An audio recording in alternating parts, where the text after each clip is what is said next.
All right, so today we're going deep on regionalism. Regionalism. Yeah, it's like globalization, but on a more local scale, Right, right. with these powerful blocs forming all over the world. Yeah, it's fascinating stuff, really. Definitely, especially for anyone interested in international relations. Oh, absolutely. It's a game changer on the world stage. And speaking of international relations, this is super relevant for those of you prepping for the UPSC. Oh, for sure. It's a hot topic, for Yeah, it's sure. actually one of the recommended topics to study, so. It really helps to understand these global dynamics, trade, all of that. Exactly, and it can even impact your daily life in ways you might not realize. That's true. So to guide our deep dive today, Yeah. we've got some really insightful excerpts from academic texts. Okay. These texts delve into the history and motivations behind this whole surge in regionalism, Right. particularly the rise of these regional trade blocs. Yeah, like NAFTA, Exactly. NAFTA, the European the Union, EU. Yep. all these big players. It's a complex landscape, for sure. It is, but I think you'll find it far from dry textbook stuff. No, it's anything but boring. To give you an idea of just how rapidly this trend is growing, So, just between 1990 and 1994, yeah. over 30 new regional trading arrangements were formed. Wow, that's a lot. It is. It's actually a third of all such agreements established since 1948. Really? Yeah, so it's really mind-blowing. It It is. really shows you how much the world was changing after the Cold War. Right, a totally new era. So we keep talking about this new regionalism. Right. What exactly makes it so new? Well, you see, the old regionalism was more focused on political or security cooperation. Okay. But this new regionalism, it's primarily driven by economics. Economics, huh? Yeah, especially the whole idea of free trade within specific regions. So basically, countries are teaming up to create these economic powerhouses, Yeah, exactly. boosting their trade and attracting more investment. Exactly. The smart strategy, really. It is. But why now? What triggered this sudden rush towards regional integration? Well, there are a few factors at play. Okay. One of the big ones is the success of those export-led growth strategies. You mean like in East Asia? Exactly. Countries like Japan and the Asian tigers. They really paved the way. They did. They showed the world how powerful exports could be for economic development. Yeah. Everyone wants to replicate that success. Exactly. It's a model that really caught on globally. And then, of course, you have the end of the Cold War. Right. A major turning point. The whole world order was shifting. It was. And for former communist nations transitioning to market economies, Yeah. joining these economic blocs like the EU, Yeah. it offered a path towards integration and stability. Right. A way to be part of the new world. So it was about more than just economic benefits. Absolutely. It was also about gaining a voice on the global stage. Yeah. I guess countries realized that together Yeah. they could have more influence in places like the World Trade Organization. Exactly. Strength in numbers. Right, like a powerful voting bloc. Exactly. They could really shape the rules of the game. Makes sense. And we can't forget the role of the United States in all of this. Oh, right, the U.S. Yeah, their involvement in regional arrangements like NAFTA Right. really added to the momentum of the trend. So even major powers see the value in these regional alliances. Absolutely. It's a strategic move. It seems like everyone was catching the regionalism bug. It really does. But now the big question, Yeah. is this surge in regionalism ultimately helping or hindering globalization? It's the million-dollar question. Right. Are they working together or are they on a collision course? It's a complex relationship for sure. I bet. There are strong arguments on both sides. Like what? Well, some experts believe regionalism is actually a building block for globalization. Okay, how so? They argue that it allows countries to kind of experiment with free trade, Okay. but in a smaller, more manageable group. I see. Kind of like a testing ground before going global. Right. It could pave the way for broader integration down the line. Interesting. So it's like a stepping stone. Yeah, you could say that. But then there's the other side of the coin, Right. the argument that regionalism is actually a stumbling block. Yeah, a roadblock to globalization. Exactly. And this perspective focuses on the risk of what we call defensive regionalism. Defensive regionalism, what's that? Well, it's the idea that these blocs become too inward-looking, Okay. prioritizing their own interests above all else. So they start putting up barriers to global trade. Exactly. Kind of like a regional form of protectionism.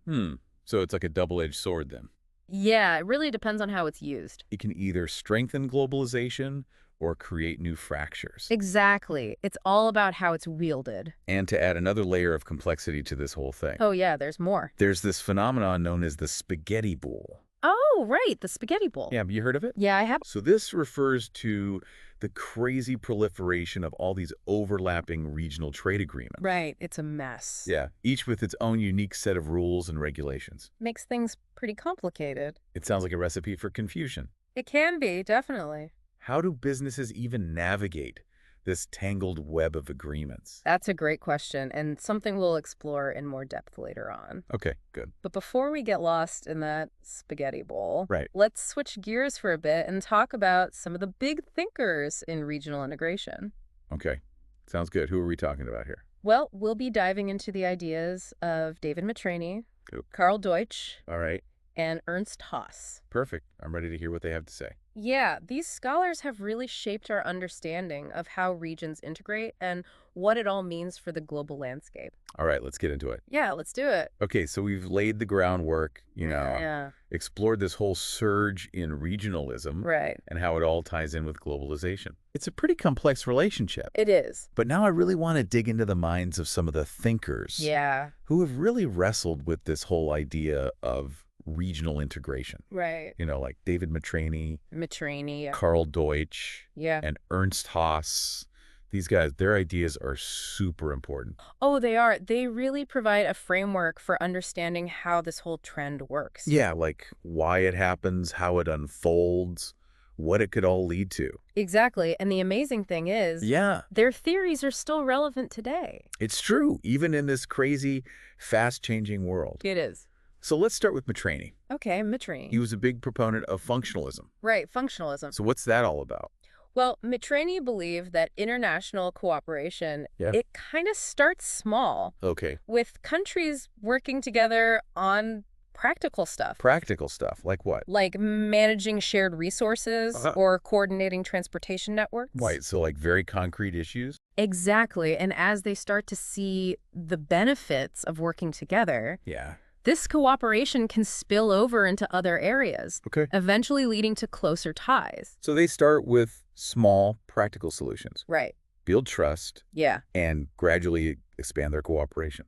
Exactly. It's a very pragmatic approach. It is. So how does this apply to, Yeah. the regional blocs we see today? Well, take the European Union, for example. The EU. Okay. It started as the European Coal and Steel Community back in the 1950s. Right. And their focus was on managing those industries to prevent future conflict. Okay. But over time, this cooperation expanded. Right. It went to other sectors. Right. And eventually, it evolved into the EU we know today. So it's like a perfect example of how that functional cooperation Yeah, can lead to deeper integration. it really is. It's amazing how what starts as something purely practical Yeah, can have such huge political consequences. it's true. Okay, so that's Mitrany. Right. Now, what about Karl Deutsch? Deutsch, yeah. What were his big ideas? Well, Deutsch is all about communication. Communication. Yeah, and shared values. Okay. He really emphasized how those things could drive regional integration.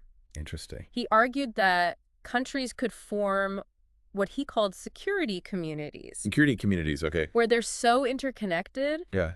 that the idea of war between them becomes unthinkable. So it's not just about being economically dependent on each other. Right. It's about shared identity, shared goal. Exactly, a sense of community. I like that. So he believed that more interaction, more communication Yeah, could break down barriers it could. and create a sense of unity that goes beyond national borders. Absolutely. And he saw this happening in places like Western Europe. Right, where years of integration have really changed how people see each other. Yeah, like a shared destiny. Yeah, exactly. Powerful stuff. It is. All right, now let's move on to Ernst Haas. Haas, okay. He's the guy behind neofunctionalism. Right, neofunctionalism. So how did he build on those earlier theories? Well, Haas took functionalism a step further Okay. by introducing this concept of spillover. Spillover. Okay, explain that. So Haas argued that integration, Yeah. it's not always intentional. Okay. It's often driven by unintended consequences. Unintended consequences. So things just kind of happen. In a way, yeah. Like, as countries cooperate in one area, Yeah. it creates pressure to cooperate in others. Because issues become interconnected. Exactly. And this can lead to a gradual shift in loyalty. Loyalty. From what to what? From the nation state to the regional bloc. Interesting. So people start to identify more with the bloc. Yeah, as they see the benefits of working together at that level. Makes sense, but wouldn't there be resistance to this? Oh, absolutely. From people who want to protect national sovereignty. Of course, Haas acknowledged that, Okay. but he believed that the logic of integration would ultimately prevail. So the practical advantages would outweigh concerns about sovereignty. Right, and he pointed to Europe as an example. The EU again. Yeah, where initial resistance eventually gave way to the benefits of integration. It's a fascinating perspective. It is. And it seems especially relevant now Yeah, with these powerful regional blocs emerging. it does. Okay, so we've talked about these big thinkers, Yeah, their ideas about regional integration. right. But remember that whole spaghetti bowl thing we mentioned? Oh, yeah, the spaghetti All bowl. those overlapping trade agreements. Ah, a real mess. Yeah, it sounds like it could create a lot of problems. It can, for businesses especially. In what way? Well, imagine trying to export goods to multiple countries, Yeah. each with different rules and regulations. Oh, I see. It can be a logistical nightmare, Yeah, super complicated. and it can lead to higher costs, delays. Right, which can hurt economic growth. Exact. So instead of making trade easier, Yeah, it actually makes it harder. it can, and it's not just businesses that struggle. Oh, right, policymakers too. Yeah, they have a tough time coordinating policies across all those agreements. So it's like they're trying to untangle this giant knot. It is. It's a real challenge. It seems like streamlining those agreements would be a huge win for the global economy. It would, and that's where the World Trade Organization comes What's in. the WTO? Yeah, they try to create a more level playing field. Okay, so they're like the referee, Yeah, you could say that. making sure the game is played fairly Right, they provide a platform for resolving trade disputes. and trying to make the system more transparent. Exactly. So it's all about finding that balance Yeah, between regional interests and global cooperation. right. It's a delicate balance. It is. And this is a key point for our UPSC folks listening in. Oh, for sure. Understanding how regionalism interacts with global institutions like the WTO. Yeah, That's super important for analyzing international relations. it is. It's a core concept. Yeah, I bet it comes up in a lot of essay questions, Oh, definitely. current events analysis. For sure. You have to be able to apply these theoretical perspectives to real-world situations. Exactly. That's the key. But beyond the exams, Yeah, understanding regionalism is important for everyone. it affects us all. It touches on so many things. It does. Trade, economics, security, diplomacy. Everything is connected. It's a lens through which we can understand the world, It is. It helps us see the big picture. like how these regional blocs fit into the whole globalization puzzle. Exactly. And how they're shaping the course of history. It's a fascinating story, It is. and it's constantly evolving. It is always changing. And as these blocs gain more power, Yeah.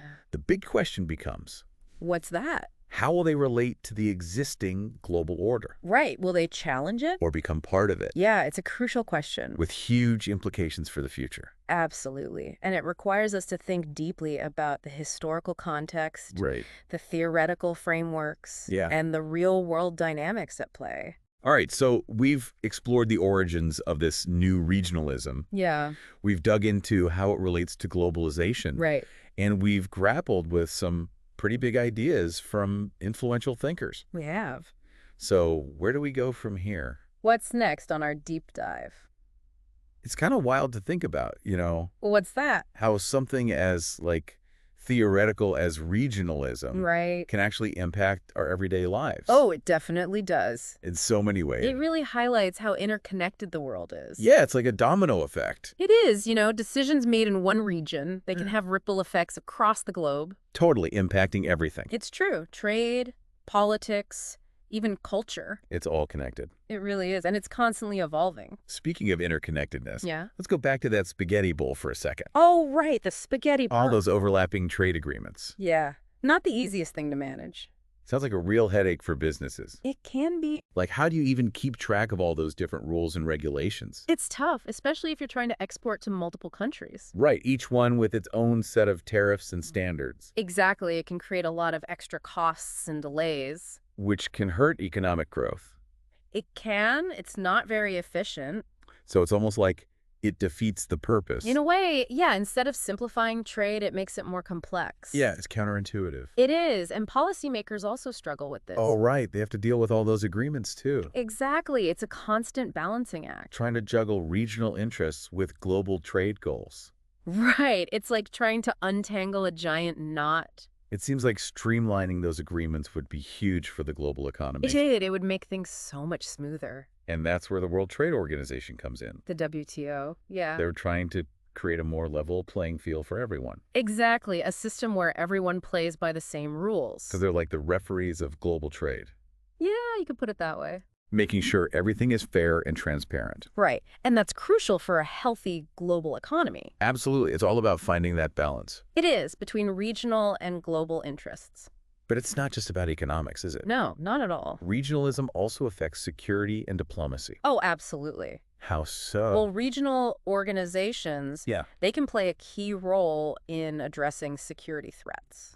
Like what kind of threats? Terrorism, organized crime, regional conflicts. Right. Those cross-border issues. Exactly. They require cooperation.